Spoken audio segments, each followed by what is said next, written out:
Back to maths. We spent some time doing some prior learning on tables, and now we're going to build on that by transferring data stored in a table into, as you can see, a type of graph, and we're going to be drawing a bar chart or a bar graph.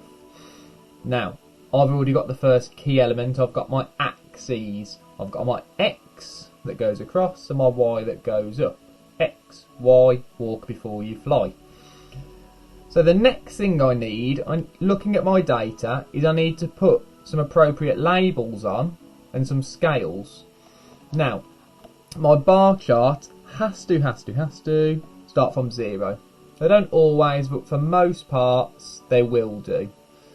And then we're going to look at our table, and you can see I've got, again, this is looking at the data from yesterday, so the number of times I've been on a walk, so the first week, the second week, the third week.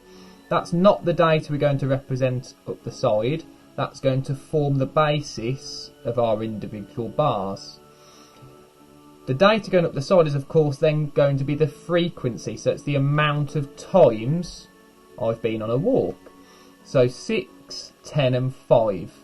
So if you've got lines or squares to use, we can think about, well, how many we've actually got. It might be that we measure them with a ruler, and we work out, well, how long does our line need to be based on our scale. Now, I've got a maximum of 10.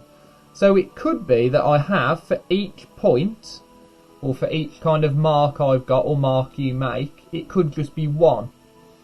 It might be that you choose to change that, and instead, every single mark represents 2. So we write our 2 times table. 2, 4, 6, 8, 10. And you can see actually I've got this really horrendous axes now that I don't really need, but that's fine because I'd rather look at us using the scale appropriately. And of course this scale does continue, but we know we don't need it after 10. You might put one more after it, but actually that's fine there. So I've got squares and lines I can use, but if not, if you've got a ruler, just be really mindful and careful when you put your scales in. So maybe put your ruler next to it and then make a mark at each centimetre and then go and put your scale in afterwards. That's definitely a method you could use. Then I'm going to have my 3 bars. Now it's really important for this type of discrete data that the bars don't touch. So I'm going to space them out accordingly. And now in there I'm going to have week 1, week 2 and week 3. So the only other thing I need now before I add any detail on or add the bar charts on, or the bars, is I need to know what these numbers mean. So going up the right hand side, I'm going to put the label, I'm going to call this the frequency.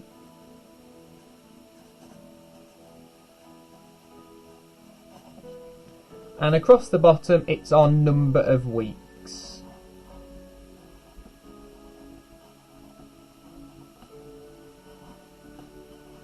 And it is important that these 2 axes have labels because it gives context, because it might be you're looking at this graph without the table, because it can be the case that you have the bar chart and then you draw the table from that, although we're looking at going from the table. Oh, look at the lovely sun coming through.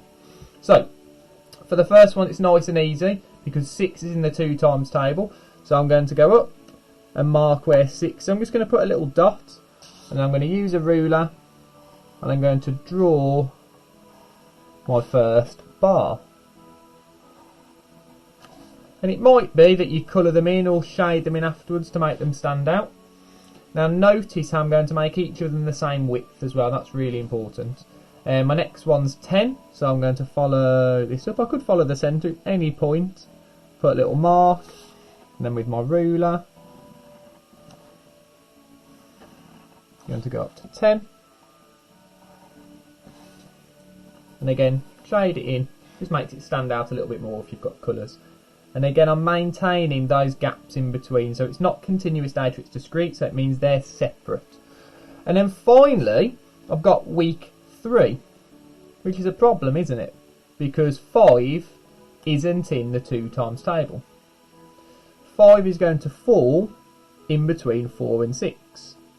Luckily for us though, we can just do it with as much accuracy as possible, but we're still going to go up 2, 4, and then actually it's going to be halfway between that line, and that's why I chose to go up in the 2 times table in that kind of scale. So then we can look at, actually we can put numbers in as a halfway point, we just didn't need them there.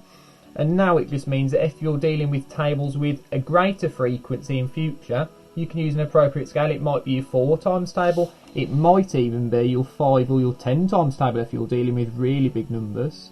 So again, I was really careful just to go halfway up and then shade it in. So we've transferred the data from our table into our bar chart. We've got the appropriate labels, they're separate, they're the same width, and I've maintained the same gap. It just looks quite neat. Your colouring is probably better than mine though, and your sideways handwriting might be a bit better.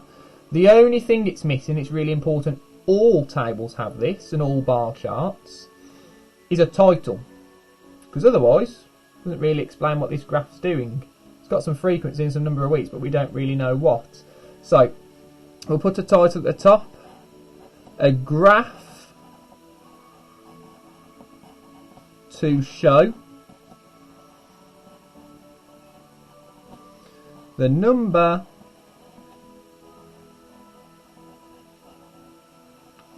of walks per week. And then of course underline that neatly with a ruler. And then we're done. So we've transferred data from a table into a bar chart or a bar graph. What I'm now going to do is expect you to copy me and do the same with this data. So this is again similar to yesterday's. It's the weather, so we've got different types of weather: sun, rain, cloud, snow, other. I'm not sure what the other weather might be. And then we've got our frequency. So as I did, step at a time, draw your axes, think about what scale it's going to go up in, put your labels on, put the different types of weather in appropriate places, make sure you miss gaps in between, and then accurately plot those onto the graph. Have a go, and then we'll check in for some answers in a minute.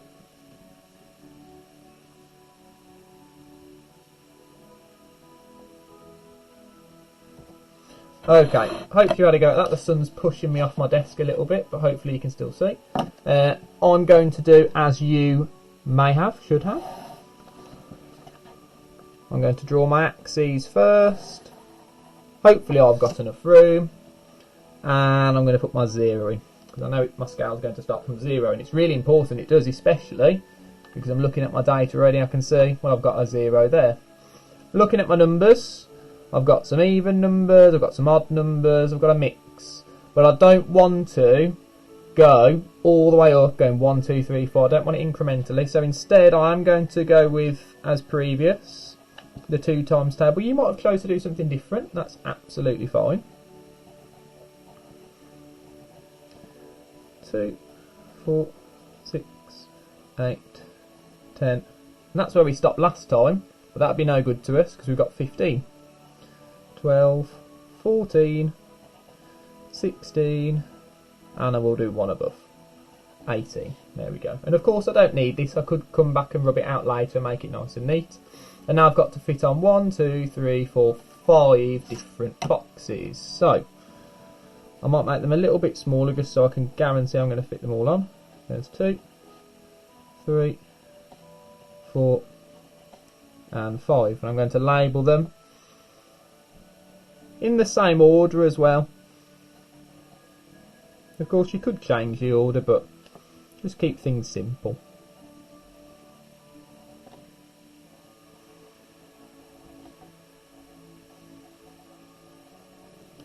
Now the only thing I'm missing before we transfer the data across is of course labels for the 2 axes. So we've got types of weather,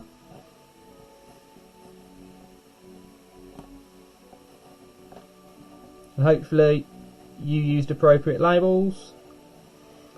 And then we've got our frequency going up the side.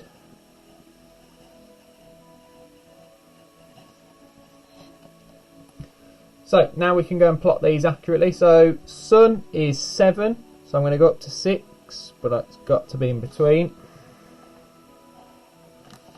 So it's all about using a ruler, because ultimately any type of graph or chart is about presenting data in a method that's easier to see than lots of numbers in a table. So it's got to be presented well in order to serve that purpose. Then we need 8.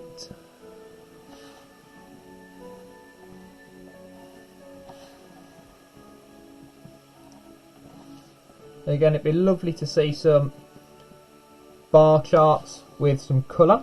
Oh, 15, so I'm going to go all the way up. And it is more difficult as the scale gets further away, but I can just work my way up with my ruler, and I go, well, there's 16. I want halfway down, and that's where I'm going to put my point. So then I'm using my ruler across the chart so I can find out exactly where to put that point.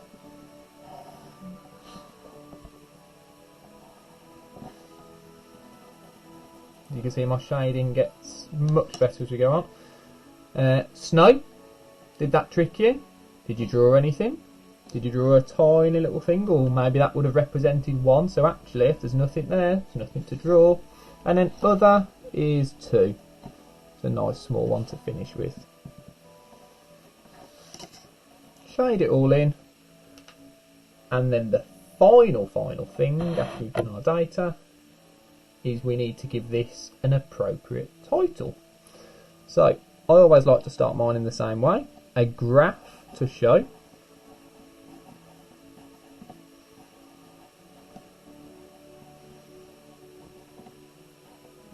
The frequency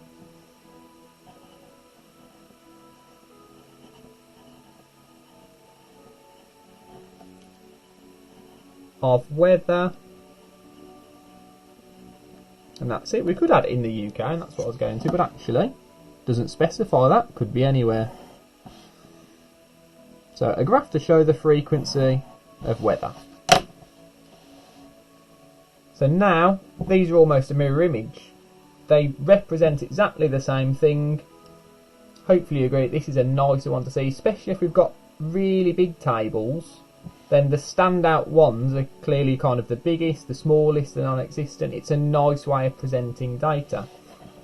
So have a go. Maybe use your tables from yesterday or create a new table. It'd be interesting to see what kind of tables you come up with. It could be a range of things. Draw a really nice neat table and then see if you can get a bar chart or a bar graph next to it representing that data. Make sure you get your labels on. Use an appropriate scale. Really important to space them out, they don't touch. Maintain that same difference, and of course, don't forget a title to finish with.